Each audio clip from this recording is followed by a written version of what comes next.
Ustedes recuerdan es la base de datos que les he compartido. En ella vemos que tenemos 14 variables. 14 variables las cuales están conformadas inicialmente. El constructo, el diseño de este conjunto de cuestionarios, de preguntas, es de dos dimensiones, solo dos dimensiones. Cuando nosotros lo hemos trabajado, hemos llegado a ver hasta 3 dimensiones. ¿Qué cosa es esta base de datos? Esta base de datos es funcionalidad cotidiana, que es un trabajo que se realiza mediante el índice de Bartel modificado por Grangel, que es bastante conocido, especialmente los psicólogos deben de tener una información sobre ello, y podemos saber que estas personas de la tercera edad, cómo es que se trabajan, ellas solas están activas mediante sus acciones personales, o sea, no requieren o sí requieren de apoyo de terceros. Entonces está conformado por dos grupos, dos partes. Veamos nuestro ejercicio de ejemplo enviado ya también a sus correos, y como vimos en analizar, en reducción de dimensiones, en factor, aquí nosotros para poder hacer el análisis factorial vamos a cargar todos los ítems correspondientes en descriptivos. Seleccionamos el KMO, el Kaiser-Meyer-Holguín, que es aquel que contrasta si las correlaciones parciales entre las variables son lo suficientemente pequeñas. Este nos permite comparar las diferentes magnitudes de los coeficientes de correlación que pueden ser observados mediante constructos parciales. Entonces, esto nos puede dar a saber si la variable puede continuar o no en el análisis factorial. En cuanto a la extracción, dijimos de que íbamos a trabajar con componentes principales. Tenemos aquí varias situaciones: componentes principales, mínimos cuadrados, máxima verosimilitud, etc.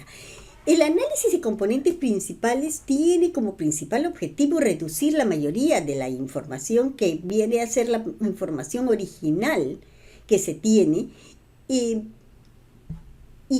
colocarla en una cantidad mínima de factores con el propósito de predicción.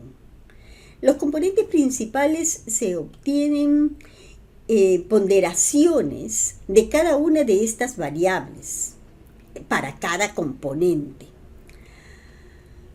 Existen varias discusiones de estos tipos de métodos para el análisis exploratorio.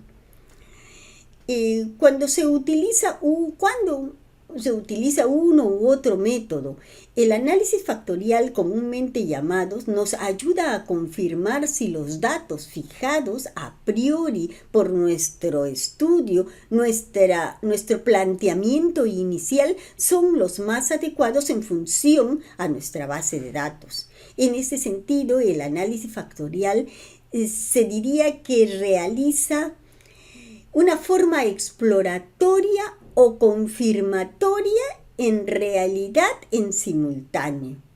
Entonces, porque está diciéndonos que lo que ocurre con esta base de datos y nos puede dar a entender si es que verdaderamente se acomoda nuestra información en función de lo que nosotros sabíamos o habíamos planteado.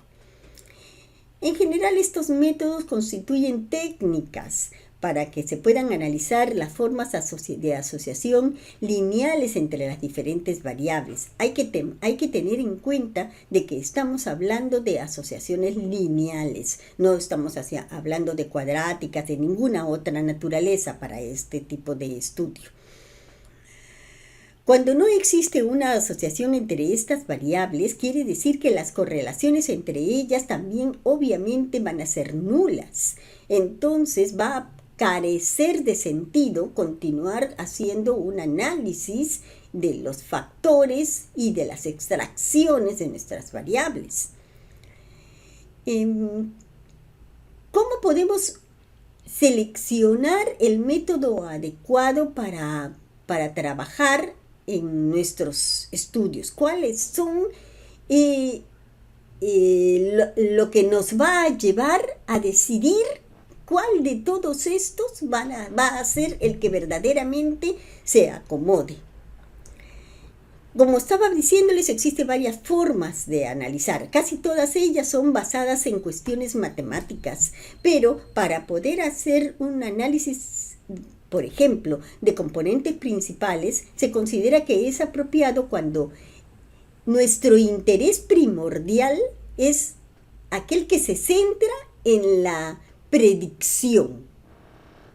O viene a ser también el mínimo de número de factores necesarios para justificar esta proporción máxima de que la varianza esté representada en una serie de variables originales, ¿no? Entonces, por lo contrario, los objetivos para poder trabajar con los otros métodos ya están en función del tipo de variables, del tipo de relaciones, ya esto viene a ser otras situaciones. Casi siempre, los más trabajados son los de componentes principales y el de máxima verosimilitud. Y trabajamos con componentes principales cuando principalmente nuestras variables, además de requerirse una predicción, nuestras variables son de tipo categórico, tipo Likert, dicotómicas. Bajo ese criterio, nosotros deberíamos de estar trabajando con componentes principales.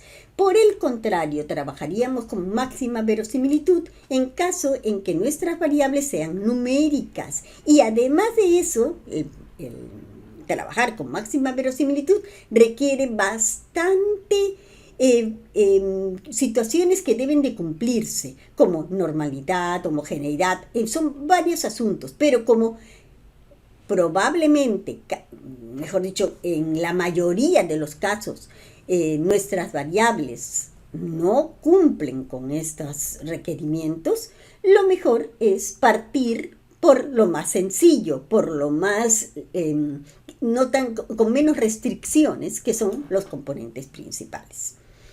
Dicho esto, nosotros podríamos ver también aquí mismo tenemos otros que son los de mínimos cuadrados no ponderados, los generalizados. Los invito a buscar información para que puedan tener un acercamiento de cada uno de estos métodos para análisis. Cuando trabajamos basados en los autovalores, quiere decir que nuestros resultados se van a acomodar a esas relaciones que deberían de ser por lógica las mínimas requeridas. Pero si nosotros estamos seguros, totalmente seguros que nuestra muestra debería acomodarse en función de la cantidad de factores específicos dado por nuestra teoría, debemos de poner un número fijo. En este caso hemos dicho que son 2. Aquí podría yo poner un 2. Pero como lo que quiero es indagar sobre esta data, voy a dejarlo bajo este criterio. El máximo número de interacciones es referido para la convergencia. Por defecto viene 25. Esto está en función de que busca hasta que ya se iguala, para. Pero si busca y sigue buscando y todavía no se iguala, todavía no hay una relación, una convergencia correcta, sigue y pasa las 25 iteraciones, se trunca. Pero cuando son tan poquitas datas, esto puede quedar ahí. En este caso no pasa nada, pero lo que yo sugeriría, por ejemplo, es que pongan unos 50 mínimo y muy probable que con 4 funcione. Continuamos. En cuanto a las rotaciones, la rotación viene a ser la solución para facilitar que nosotros podamos interpretar y estimar las diferentes puntuaciones de estos sujetos en una dimensión en la cual se coloquen o se acomoden.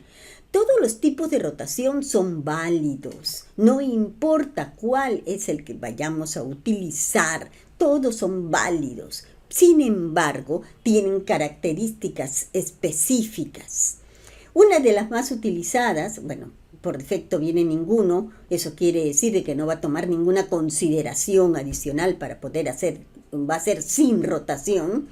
Lo más utilizado, hasta hace no mucho, era el de trabajar con Varimax, que es un método de rotación que minimiza el número de variables que se tienen que saturar en los diferentes factores. Entonces simplifica la diferente interacción y optimiza la solución por columnas. Sin embargo, actualmente este método de rotación está siendo no está siendo tan considerado porque la mayoría de los estudios y análisis no tienen características numéricas, que es lo que normalmente se trabaja con Varimax. Entonces, para nuestro caso, partiríamos por la Promax. La Promax es una rotación oblicua y esta nos permite que los factores estén correlacionados. Esta rotación es mucho más rápida que otros que se utilizan de la forma oblicua, o sea, y podemos utilizarla además también cuando se trata de una gran cantidad de datos dentro de nuestro estudio, dentro de nuestro trabajo. Al referirnos al kappa, este nos permite controlar esta rotación. El significado y el trabajo del kappa es numérico, es matemático más que nada.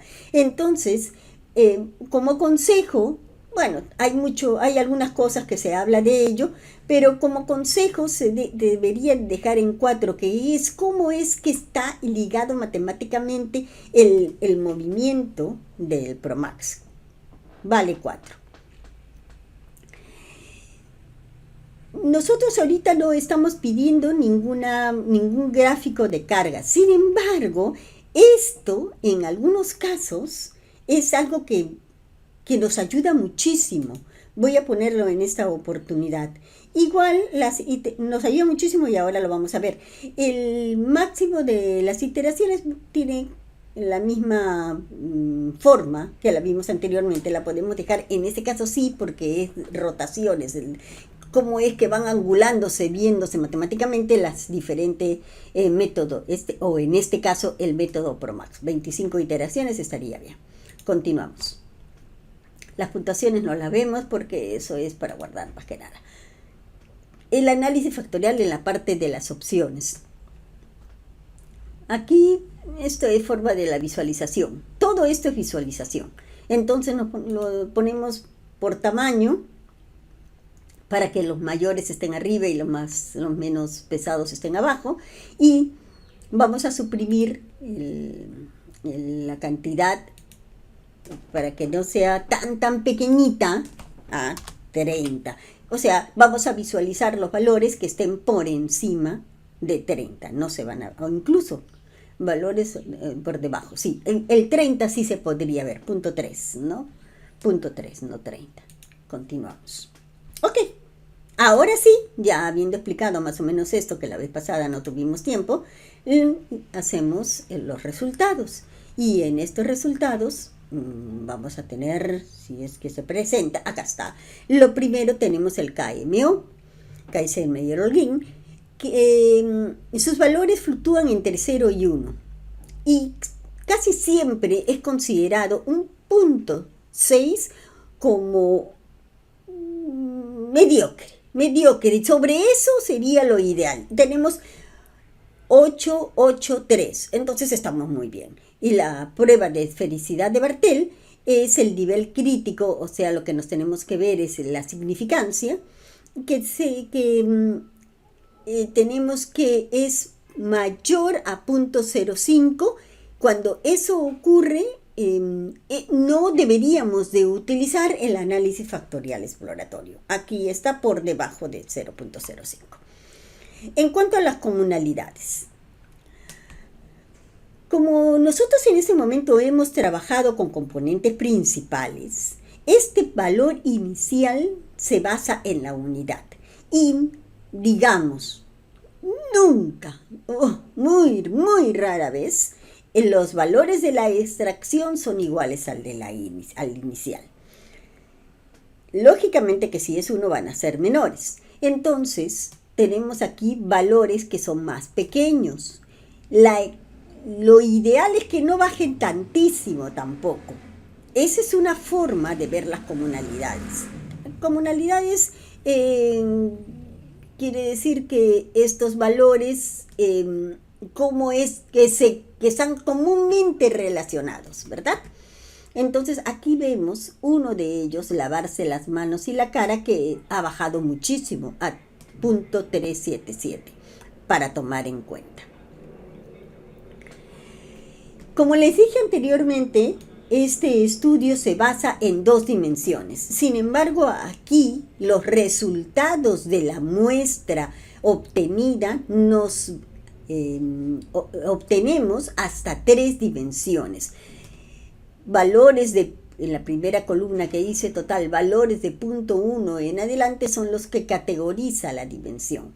Esto de aquí nos está diciendo que explique esta columna, la columna de acumulados de los cuadrados de la extracción, nos dice que el 73.4% de la información está siendo representada o considerada dentro de estas dimensiones. Y nos dice que son 3. Aquí numéricamente lo vemos. Si nosotros vamos a irnos al gráfico primero, vamos, procésate, ahí estamos. En este gráfico, que es prácticamente lo mismo que verlo numéricamente, parece que a veces ver estas gráficas no nos ayudan muchísimo, salvo que tengamos una gran cantidad de información, la cual podamos discriminar visualmente de forma correcta. Aquí nosotros podemos analizar, sin haber visto los números, que este grupito de puntos, no sé si lo visualizan correctamente, voy a tratar de agrandarlo.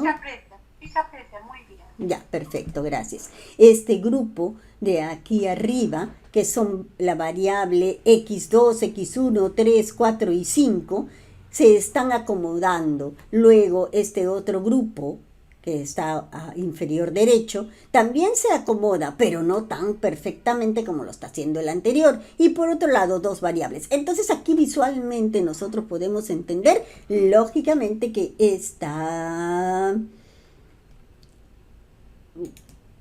dimensiones, esta varianza explicada, está lógica y se acomoda en un 73.4. La matriz de componentes por ahora no la vamos a analizar porque tiene un análisis demasiado estricto referente a lo que no se considera rotada la información. Y como vemos, aquí no entendemos nada si nosotros nos ponemos a analizar qué cosa quiere decir que está uno, que está otro. Por eso es que se rota. Y en la rotación la vemos en la matriz patrón. Y en la matriz patrón, buenos días, Ivonne. A ver, ¿qué pasa con Ivonne? Ivonne, ¿estás en el grupo? Sí. Ya. Estaba escribiéndole, pero sí, estoy escuchando la clase. Ya, ok. Como me escribes por el... Ok, seguimos. Sí, no se preocupe. Ya. Voy a enviar. Ok.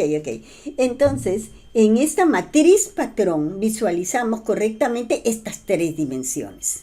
Ojo, casi todos los estudiosos o las personas que trabajan con modelados de ecuaciones estructurales, aquellos de que prácticamente la han encontrado y la trabajan y saben de ella, recomiendan que como mínimo se tengan 3 variables dentro de cada componente, de cada dimensión, de cada factor. Aquí vemos que solamente hay 2. Evidentemente, porque no, ya lo vimos la vez pasada, no hay otro modo de más que controlar las heces y la orina. No podemos controlar, por ejemplo, aunque tal vez si hubiera habido un análisis aquí diferente, hubiéramos podido decir, podemos controlar el llanto, por ejemplo, ¿no? Y tal vez se hubiera acomodado dentro de este grupo. Y tal vez hubiéramos tenido que ponerle algún nombre en especial, porque ahorita se llama componente. No lo sé, pero en este caso no es así. Solamente tenemos heces y orina. Bien, lo último que presenta es la matriz que nos interesa revisar. Ojo, que la matriz de estructura también sería bueno, si se sabe revisar, para algún tipo de análisis que querramos hacer. Veamos, ya que estamos hablando del control de heces y el control de orina. Como vemos, carga mucho más fuerte en el tercer componente. Sin embargo, existe información para el segundo componente. Entonces, quiere decir que el segundo componente tiene algo que ver relacionado con el tercero. ¿Ok? Entonces, si hay que hacer algún análisis adicional a lo que ya se presenta, podríamos venir a esta matriz de estructura para entender cómo es su potencia con los demás componentes. Cosa que también podemos analizarla mediante la matriz de correlación que nos dice, evidentemente la 1, la diagonal es la relación entre ella misma, por eso es la unidad, la correlación existente entre una con otra. Esta correlación debería de estar por debajo de 0.7 y así lo está. Perfecto, pero sí debería de haber, de preferencia por encima de 0.2, de preferencia. ¿Por qué? Porque en este cuestionario tal vez podríamos haber tenido información diciendo o preguntando dentro de nuestro cuestionario si cuando era niño jugaba yaces, no sé, al adulto mayor. ¿Qué tiene que ver esa pregunta en nuestros análisis? Tal vez sí, tal vez no. Tal vez los investigadores pensaron de que era importante y la pusieron. Entonces, tal vez un grupo de preguntas relacionadas con ellos mismos aparezcan dentro de nuestro cuestionario que en realidad no tienen nada que ver numéricamente con los otros factores. Y ahí es donde aparecería una correlación muy baja. Por tanto, ese grupo de información no entraría a tallar en nuestros análisis. Ok. Aquí tenemos todo en norma, en regla, referido a esta parte del análisis.